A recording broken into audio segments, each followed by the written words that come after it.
नमस्कार दोस्तों, मैं रोहन शर्मा स्वागत करता हूं सभी का आपके अपने चैनल ज्योतिषन वास्तु में। कैसे हैं आप सभी? आज हम यहां पर बात करने वाले हैं एक बहुत ही ज़्यादा इंपॉर्टेंट टॉपिक के बारे में। आज रविवार का दिन है, शाम का समय है और हमेशा हम सभी लाइव सेशन करते हैं एंड डेफिनेटली आप सभी लाइव सेशन का बहुत बेसब्री से इंतजार भी करते हैं। अनफॉर्चुनेटली आज थोड़ा सा बिजी होने की वजह से लाइव सेशन नहीं कर पा रहा हूं, इसी वजह से ये वीडियो आप सभी के लिए रखा हुआ था सो दैट कि आप सभी इस सेशन को मिस ना करें और इस वीडियो के माध्यम से जो मैं बातें बताना चाह रहा हूं उसे समझें और डेफिनेटली आने वाले समय में हम वापस से लाइव सेशन करेंगे और अपने रूटीन को बनाने की कोशिश ज़रूर करेंगे। सो आज हमारा जो टॉपिक है ये बहुत ही ज़्यादा इंपॉर्टेंट है। आप सभी ने पोस्टर देख ही लिया होगा, थंबनेल देख ही लिया होगा और मैंने बहुत क्लियरली उसमें मेंशन किया है कि ग्रह कर रहे हैं धर्म की राजनीति, मतलब कि धर्म की राजनीति यहाँ पर अगर होती है तो आने वाला समय कितना मुश्किल जाने वाला है या फिर कितना यहाँ पर प्लस और माइनस देखने को मिलेगा। समय की डायरेक्शन अब कहाँ से किस तरह से होकर के जाने वाली है, इसको यहाँ पर समझने का प्रयास करेंगे। धर्म की राजनीति कैसे ग्रह कर रहे हैं धर्म की राजनीति, इस बात का ध्यान रखिएगा। इस वीडियो के माध्यम से जो भी चीजें मैं बोल रहा हूं उससे मेरा संबंध जो है वो सिर्फ और सिर्फ प्लैनेट से है और उनकी कैलकुलेशन से है। किसी धर्म को मैं टारगेट नहीं कर रहा, किसी पर्सन को मैं टारगेट नहीं कर रहा, किसी कम्युनिटी को मैं टारगेट नहीं कर रहा, किसी स्टेट और किसी कंट्री को मैं टारगेट नहीं कर रहा। इस बात का विशेष ध्यान रखिएगा। तो मेरे शब्दों को गलत नाप तोलने की कोशिश बिल्कुल भी ना करें। चलिए बात कर लेते हैं यहाँ पर कि कैसे ग्रह अपनी राजनीति खेल रहे हैं और कैसे ग्रह जो है वो एक एनवायरनमेंट को बनाने की और बिगाड़ने की कोशिश कर रहे हैं।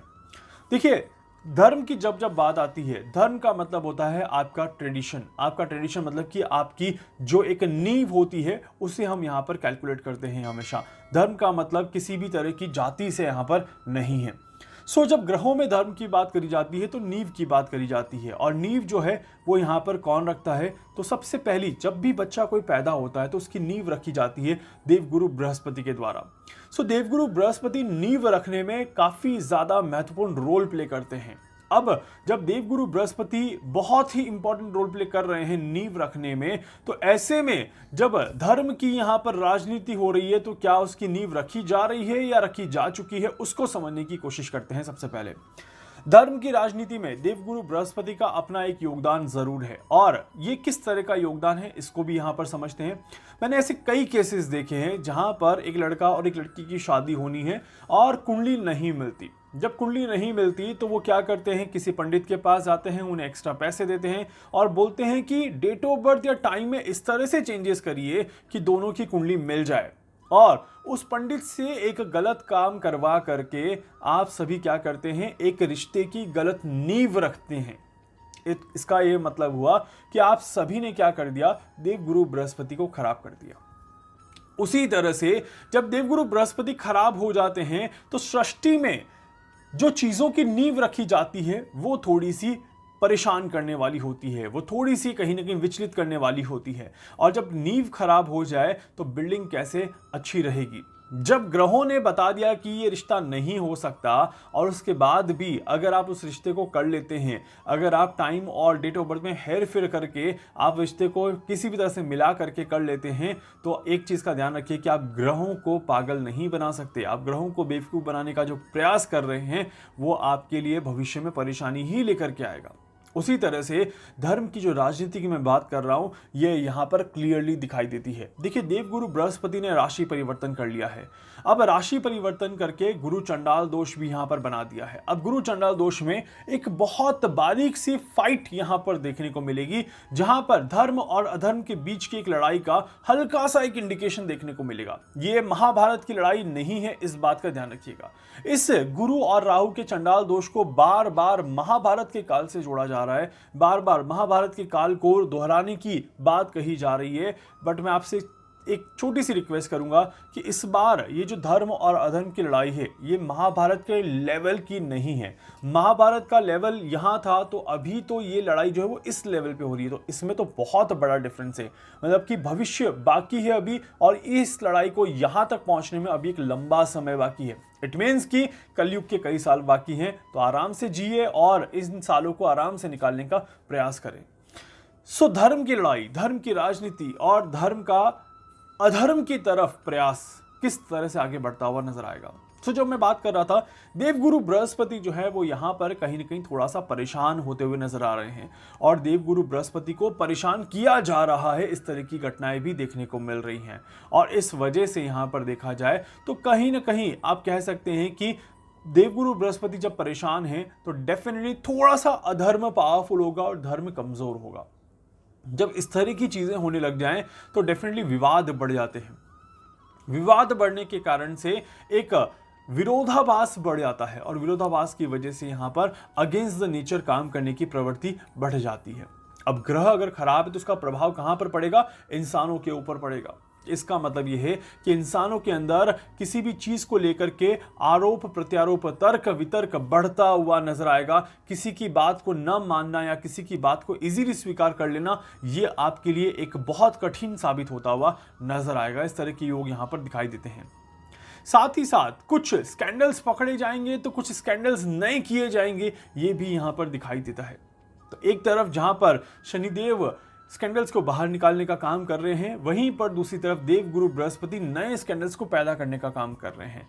तो हम कहते हैं कि समय का पहिया हमेशा एक जैसा नहीं रहता और समय हमेशा बराबर नाप तोल के काम करता है। तो अभी शनि और गुरु कुछ इसी तरह का काम करते हुए नजर आ रहे हैं। जहां पर शनि जिस चीज को बैलेंस करने की कोशिश कर रहा है, देवगुरु बृहस्पति उसी के नेचर के अगेंस्ट में उस चीज को डिसबैलेंस करने का प्रयास कर रहे हैं। इस वजह से चीजें अटकती हुई नजर आती है, इस वजह से चीजें बीच में लटकती हुई नजर आती है। तो किसी भी चीज का सॉल्यूशन निकल जाए, किसी भी चीज में एक सही रास्ता निकल जाए, वो आसान यहां पर नहीं दिखाई देता। इस तरह के योग बनते हैं। तो आर और पार की लड़ाई चल रही है यहां पर, जहां पर कोई एक ही जीत सकता है। या तो आर होगी लड़ाई या फिर पार होगी लड़ाई, बीच का कुछ भी होता हुआ नजर नहीं आएगा। तो या तो अधर्म जीत जाएगा या धर्म जीत जाएगा। अब कौन जीतेगा? तो देखिए, कहा तो यही जाता है कि धर्म पर अधर्म की विजय हमेशा होती ही है, मतलब कि धर्म ही हमेशा जीतता है और अधर्म हमेशा हारता है। बट क्या इस बार ऐसा हो पाएगा? तो देखिए, कहते हुए तो अच्छा नहीं लगता, बट क्या करूं, ग्रहों की कैलकुलेशंस हैं। इस वजह से स्टार्टिंग में जो पैरामीटर अभी चल रहे हैं, जो ऑरा स्ट्रक्चर अभी चल रहा है, ये अधर्म का ज्यादा चल रहा है। मई, जून, जुलाई, अगस्त, ये 4 महीने जो हैं ये काफी ज्यादा इंपॉर्टेंट रहेंगे, जहां पर आप कह सकते हैं कि नेगेटिविटी राइज करते हुए नजर आएगी। देश और दुनिया में परेशानियां बढ़ते हुए नजर आएंगी। देश और दुनिया में विचलित परिस्थितियां बढ़ते हुए नजर आएंगी और इसका सीधा का सीधा प्रभाव आपको देखने को मिलेगा वाणी और अग्रेशन पे। आप देख लीजिएगा, कई सारे ऐसे स्टेटमेंट देखने को मिलेंगे जहां पर आप कह सकते हैं कि ये समझ नहीं आ पाएगा कि this person is educated person और नॉन एजुकेटेड पर्सन, मतलब कि इंसान अपने शब्दों का इस्तेमाल करना भूल सकता है। इस तरह के योग बनते हैं। इंसान कहीं ना कहीं ये भूल सकता है कि सभ्यता क्या है, तरीका क्या है, किस तरह से जीना है, क्या हम सही चल रहे हैं, नहीं चल रहे हैं। बिना सोचे बिना समझे किसी को भी कुछ भी बोल देना, ये एक बहुत बड़ी गलत धारणा बनते हुए नजर आएगी। इस तरह के योग बन रहे हैं। साथ ही साथ जब यहाँ पर नेगेटिविटी चरम पर रहेगी तो सितंबर के और आसपास से जो समय चलेगा, यहाँ पर फिर चीज़ें थोड़ा सा टर्न होना शुरू करेंगी। ट्रांसफॉर्मेशन जो आएगा वो यहाँ से आएगा और यहाँ पर सही और गलत पहचाना जाएगा और उसके बाद फिर सही का रास्ता अपनाया जाएगा। So it's a long journey. ये 1 दिन या 2 दिन की बात नहीं है, ये 5 से 6 महीनों की कहानी है। और 5 से 6 महीनों में जब इस तरह का प्रयास हो रहा है ग्रहों का, तो हमारा डबल एफर्ट होना चाहिए अपने आप को नेगेटिविटी की तरफ जाने से रोकने के लिए। अब हम सभी क्या क्या गलतियां कर सकते हैं? तो देखिए, आपके आसपास ऐसे कई सारे किस्से सुनने को मिलेंगे जिसमें पहला, बच्चे ने एकदम से पढ़ाई छोड़ दी, बच्चा एकदम से पढ़ाई से विचलित हो गया, एकदम से टॉपर जो था वो एकदम से नीचे आ गया और उतना अच्छा रिजल्ट नहीं परफॉर्म कर पा रहा जो करना चाहिए। आपने बचपन में सोचा कुछ और था बनना, बट अचानक से आप कुछ और सब्जेक्ट लेकर के चलने लग गए, ये आपका दूसरा गलती रहेगा। आप एक अच्छी खासी जॉब को छोड़ने के लिए तैयार हो गए, ये आपकी तीसरी गलती रहेगी। इसके अलावा आप सभी अपने नेचर के अगेंस्ट में जाकर के काम करना शुरू करेंगे, बहुत ज़्यादा चिड़चिड़े हो जाएंगे, बहुत ज़्यादा नेगेटिविटी आपको देखने को मिलेगी। तो ऐसे समय में अपने आप को शांत रखना बहुत ज़्यादा ज़रूरी है। किसी के इन्फ्लुएंस में आना और किसी के इन्फ्लुएंस में काम करना आपको काफ़ी ज़्यादा परेशान करेगा। कुछ इसी तरह की हालत देश और दुनिया की भी होने वाली है। देश और दुनिया में भी अगर देखा जाए तो स्पेशली अगर मैं बात करूं तो अमेरिका के लिए एक मुश्किल की घड़ी का सामना यहां पर करना पड़ेगा। अमेरिका के लिए बहुत ही ज़्यादा इम्पोर्टेंट समय है, क्योंकि ये समय में आप कह सकते हैं कि वहाँ के जो राष्ट्रपति हैं उनके मुंह से कई बार ऐसी बातें निकल जाएंगी जो कि अचंभित करते हुए नजर आएगी। कई ऐसे स्टेटमेंट निकलेंगे जो हमें लगता है कि नहीं बोलने चाहिए।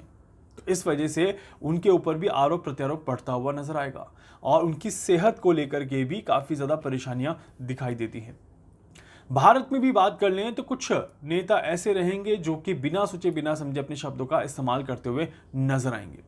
खासकर फीमेल्स की तरफ से ज़्यादा नेगेटिविटी दिखाई देते हुए नजर आएगी। मतलब कि एक समय में बहुत ज़्यादा चांसेस हैं कि भारत के बाहर और भारत के अंदर डेफिनेटली कोई फीमेल अगर पॉलिटिशियंस हैं तो उनकी आवाज़, उनकी वाणी और भी ज़्यादा खराब हो सकती है।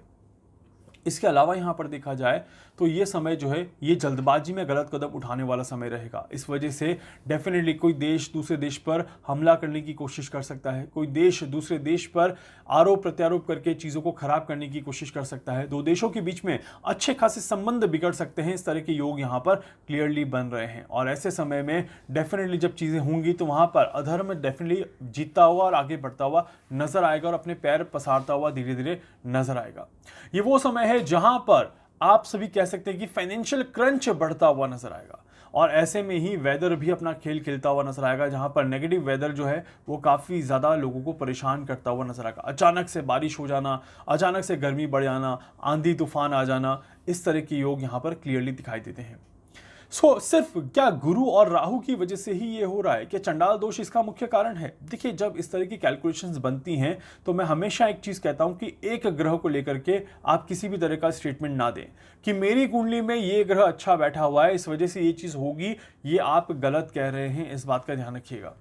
देखिए, हमेशा ध्यान रखिएगा कि आप अकेले किसी चीज़ को नहीं कर सकते। आपको भी कोई काम करने के लिए किसी न किसी का मदद की ज़रूरत या फिर किसी न किसी के सपोर्ट की ज़रूरत पड़ती ही पड़ती है। उसी तरह से ग्रहों को भी सपोर्ट चाहिए होता है, ग्रहों को भी मदद की दरकार होती है और अगर सही समय पर ग्रहों को मदद ना मिले तो वो काम आपके डिले होना शुरू हो जाते हैं।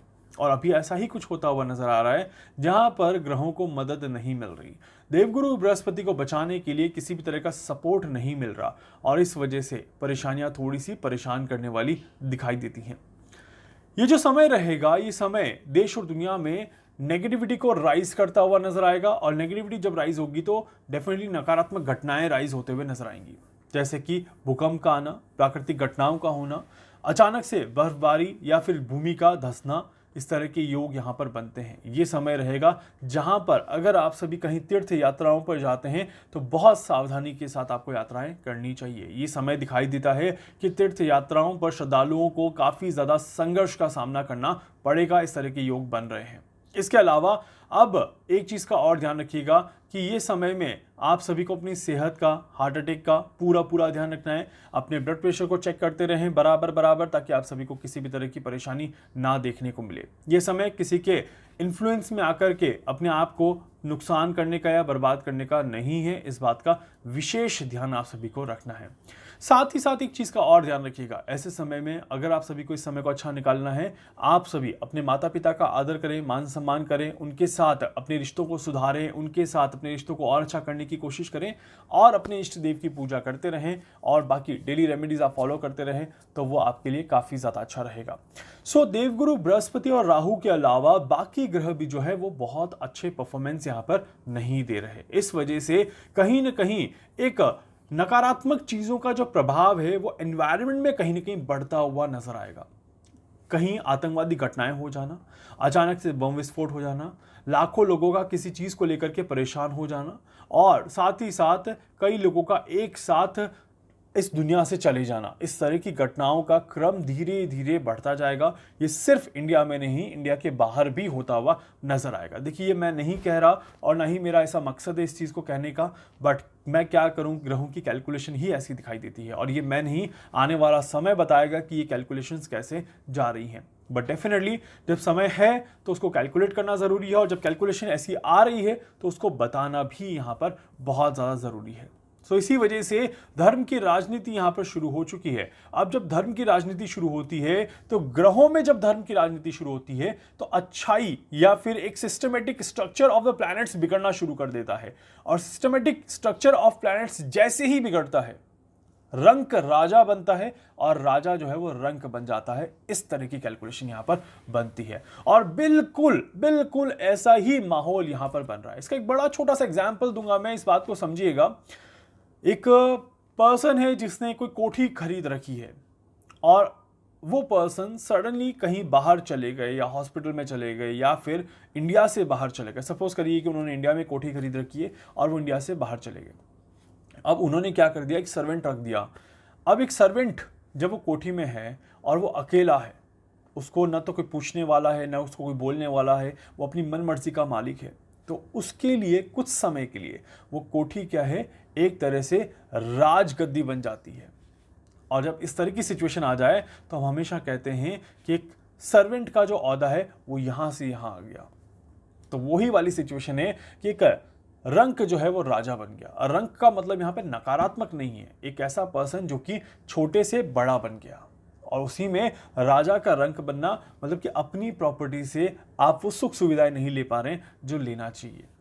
तो इसी तरह से समय से वो सुख सुविधाएं नहीं मिल पाएगी और समय परेशान जरूर करेगा। इस तरह के योग यहां पर क्लियरली बन रहे हैं। आप सभी से कहूंगा कि इस नकारात्मकता से बचिएगा, अपने आप को बचाने की कोशिश करिएगा और धीरे धीरे चीजों को समझ समझ के आगे बढ़ने का प्रयास करिएगा। इसके बारे में और डिटेल में आगे एक्सप्लेन करूंगा और सिंपल शब्दों में और डायरेक्ट वर्ड टू वर्ड बताने की कोशिश करूंगा कि मैं क्या कहना चाह रहा हूं और आने वाला समय एग्जैक्टली क्या दिखाने वाला है। तब तक के लिए आप सभी से रिक्वेस्ट करूंगा कि वीडियो को लाइक कर दीजिएगा, चैनल को सब्सक्राइब कर दीजिएगा, बेल आइकन पे जरूर से क्लिक कर दीजिएगा और साथ ही साथ कुछ भी पूछना चाहते हैं, कुछ भी जानना चाहते हैं, अपने बारे में कुछ भी समझना चाहते हैं, आप सभी मुझसे संपर्क कर सकते हैं। मैं पूरी कोशिश करूंगा आप सभी की हर संभव मदद यहां पर कर सकूं।